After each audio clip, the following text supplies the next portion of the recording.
This is a site where a tornado touched down earlier this afternoon. Just to give you an idea of the intensity. We did see one student actually being dropped off here at Broad and Orleans when the water was a lot higher, and she actually had to wade through floodwaters on her street. 5 victims, 4 men and 1 woman. I'm going to step out of the way and give you a live look at the scene. Right now, there is still a man's body on scene, so we're not going to show that. And if you take a look behind me, you can actually see investigators clustered around that home. Biggest takeaway, extensive damage throughout Slidell, obviously, as we can see behind us. Also, that a lot of helping hands are coming into town, coming in to help this community in their time of need. Mayor, why do you think Greg Malva was stalking you? Thank you very much. Mayor, do you have any comments on Greg Malva being removed from his position? Very much. No, sir.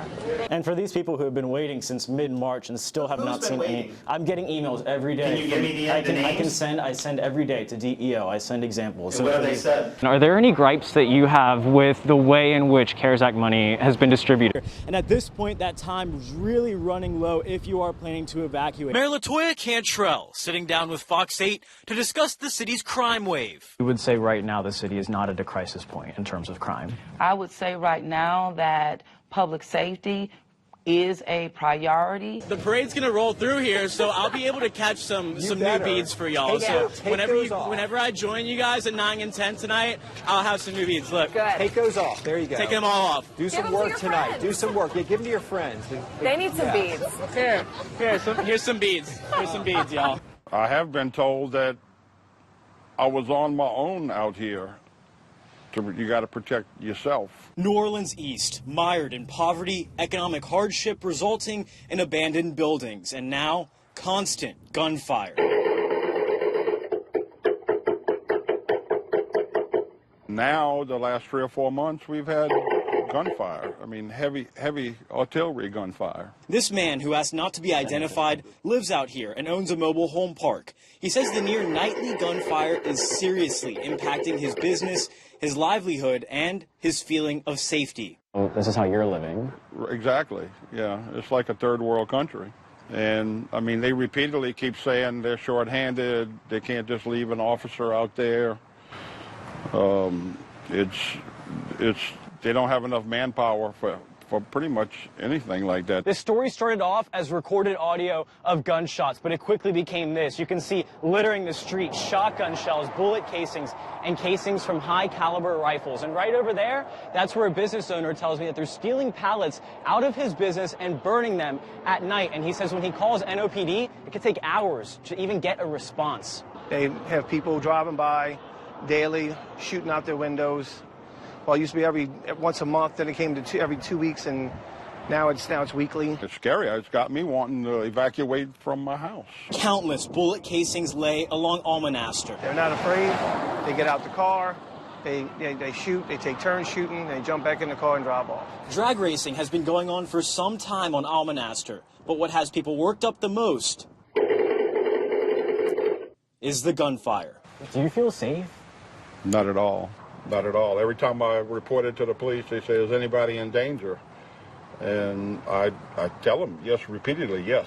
I feel in danger of falling bullets.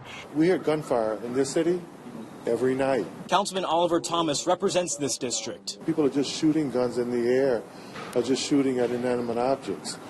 It's illegal within the city boundaries. Thomas says he and NOPD are working on the issue. He's been in contact with the district captain, but it comes down to manpower, whether the NOPD has enough bodies to keep a grip on what's happening on the streets. Right now, that question hasn't been answered.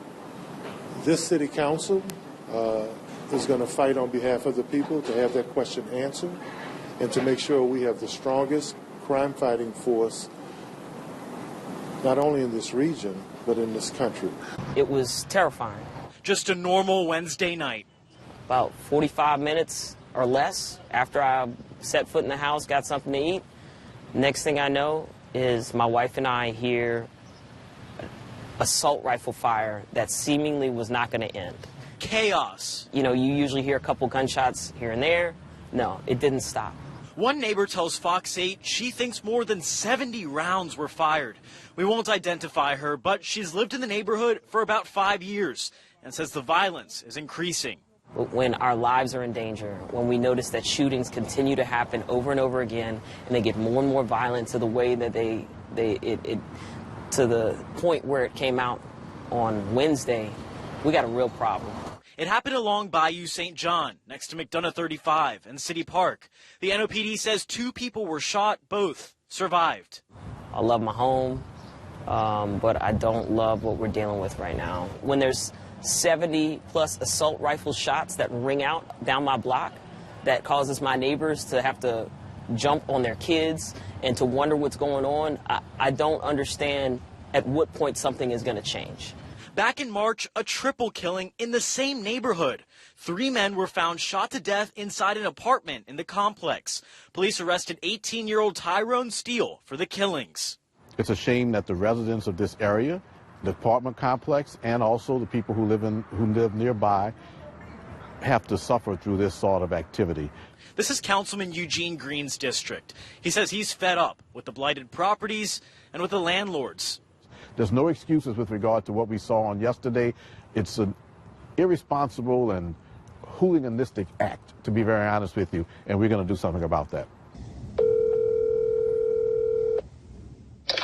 Hello? Hey, is this Lloyd? We called the owner of the complex, Lloyd Villavasso.